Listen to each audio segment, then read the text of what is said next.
सूर्य और हवा असीम ऊर्जा के स्रोत हैं। इनसे बनी बिजली भी पर्यावरण के अनुकूल होती है, लेकिन शायद ही कोई ऐसा देश है जो हमेशा के लिए इन ऊर्जा स्रोतों पर निर्भर रह सके। ऐसे में पिछले कुछ दशकों में दुनिया की ऊर्जा ज़रूरतें पूरी करने में परमाणु ऊर्जा अहम रोल निभा रही है। हालिया सालों में परमाणु ऊर्जा इस्तेमाल में फिर से तेज़ी आई है। दुनिया भर में नए न्यूक्लियर रिएक्टर बनाए जा रहे हैं। परमाणु ऊर्जा शुरुआत से ही बहुत विवादित रही है।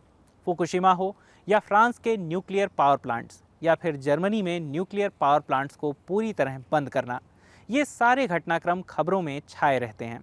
दूसरे देश अपनी परमाणु ऊर्जा क्षमता बढ़ाने की कोशिश कर रहे हैं, लेकिन परमाणु ऊर्जा का ईंधन यानी यूरेनियम भी कम विवादित नहीं है, क्योंकि संवर्धित यूरेनियम का सबसे बड़ा उत्पादक है रूस, जिस पर फिलहाल अमेरिका और पश्चिमी यूरोपीय देशों की ओर से कड़े प्रतिबंध लगाए गए हैं। लेकिन ये देश भी इस स्थिति में नहीं हैं कि रूस से यूरेनियम लेना पूरी तरह रोक दें। कुछ देश तो यूरेनियम के लिए रूस पर बहुत ज़्यादा निर्भर हैं। न्यूक्लियर रिएक्टरों की ईंधन छड़ें बनाने के लिए कच्चे माल के तौर पर यूरेनियम का इस्तेमाल होता है और दुनिया भर में इसकी मांग बढ़ रही है। लेकिन यूरेनियम आता कहाँ से है? कजाकिस्तान इसका सबसे बड़ा उत्पादक है। यहाँ हर साल 2.2 करोड़ टन से ज़्यादा यूरेनियम निकाला जाता है। इसके बाद कनाडा, नामीबिया और ऑस्ट्रेलिया का नंबर आता है। रूस इस मामले में छठे स्थान पर है। लेकिन कहा जा सकता है कि कजाकिस्तान पर रूसी प्रभाव है। प्रभाव के इस पहलू का यूरोप के लिए एक अहम रोल है। साल 2022 में यूरोप का 44% यूरेनियम रूस और कजाकिस्तान से आया था। हालांकि यहाँ बात सिर्फ यूरेनियम भंडारों की नहीं है, एक खास टेक्नोलॉजी की भी है। ईंधन रॉड के तौर पर परमाणु रिएक्टरों में इस्तेमाल करने के लिए यूरेनियम को संवर्धित यानी कच्चे माल से निकाले जाने की ज़रूरत होती है। और ये संवर्धित यूरेनियम कहाँ से आता है? अब तक दुनिया में रूस ही संवर्धित यूरेनियम का सबसे बड़ा उत्पादक रहा है, जो दुनिया में संवर्धित यूरेनियम की 40% सप्लाई के लिए जिम्मेदार है। फिर संवर्धित यूरेनियम की सप्लाई करने वाले बड़े देश हैं फ्रांस और चीन। यानी इस कारोबार में बहुत ज्यादा प्रतिस्पर्धा नहीं है। और अगर आप विश्व बाजार के बारे में सोचें तो लगेगा इसे रूस या कजाकिस्तान से खरीदने के बजाय कनाडा से खरीदा जाए, है ना? लेकिन इसका मतलब होगा कि कोई और इसे वहां से खरीद रहा होगा, चाहे आपको पसंद हो या नहीं। यानी आपके खरीदने या ना खरीदने से बाजार पर कोई फर्क नहीं पड़ेगा। लेकिन 2022 में जब से रूस ने यूक्रेन में युद्ध छेड़ा है, रूस इस व्यापार में एक अनचाहा पार्टनर बन गया है। ना चाहते हुए भी पश्चिमी देशों को रूस से आने वाले संवर्धित यूरेनियम पर निर्भर रहना पड़ रहा है और रूस ने भी दाम काफी बढ़ा रखे हैं। यूरेनियम के दाम 2018 के मुकाबले दोगुने से ज्यादा हो चुके हैं।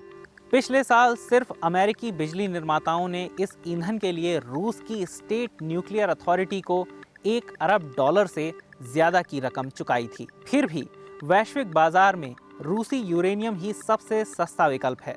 कजाकिस्तान या रूस में इसका उत्पादन कर इसे वहां से लेना तुलनात्मक रूप से सस्ता है, तो समझ ही गए होंगे हमारे पास उनके जैसा कोई बाजार नहीं है। ट्रंप प्रशासन के दौर में यूरेनियम आयात को लेकर लंबी बहस चली थी, लेकिन बहस का कोई नतीजा नहीं निकला, क्योंकि न्यूक्लियर पावर प्लांट पहले ही बिजली के अपेक्षाकृत कम दामों और गैस के गिरे दामों के चलते दबाव में थे।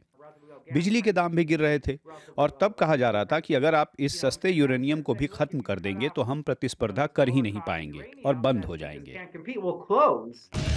दुनिया भर में ज्यादा से ज्यादा देश नए न्यूक्लियर पावर प्लांट्स बनाने का फैसला कर रहे हैं। रूसी अर्थव्यवस्था जिन चीजों के निर्यात में सबसे आगे है, उसमें परमाणु ऊर्जा टेक्नोलॉजी भी शामिल है।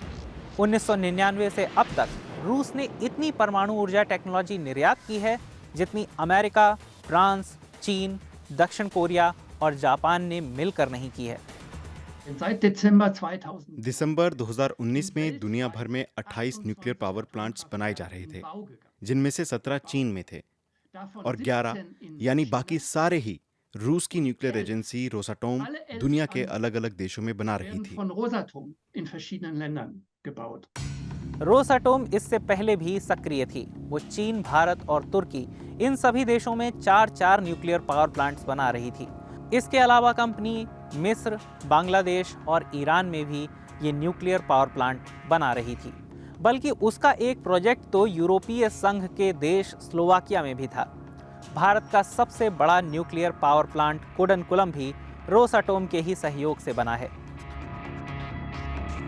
यूरोपीय और अमेरिकी परमाणु कंपनियां अब अपनी स्थितियों पर फिर से विचार कर रही हैं। लक्ष्य है इस मामले में रूस से आज़ादी पाने का। हालांकि ऐसी आज़ादी अभी बहुत दूर है।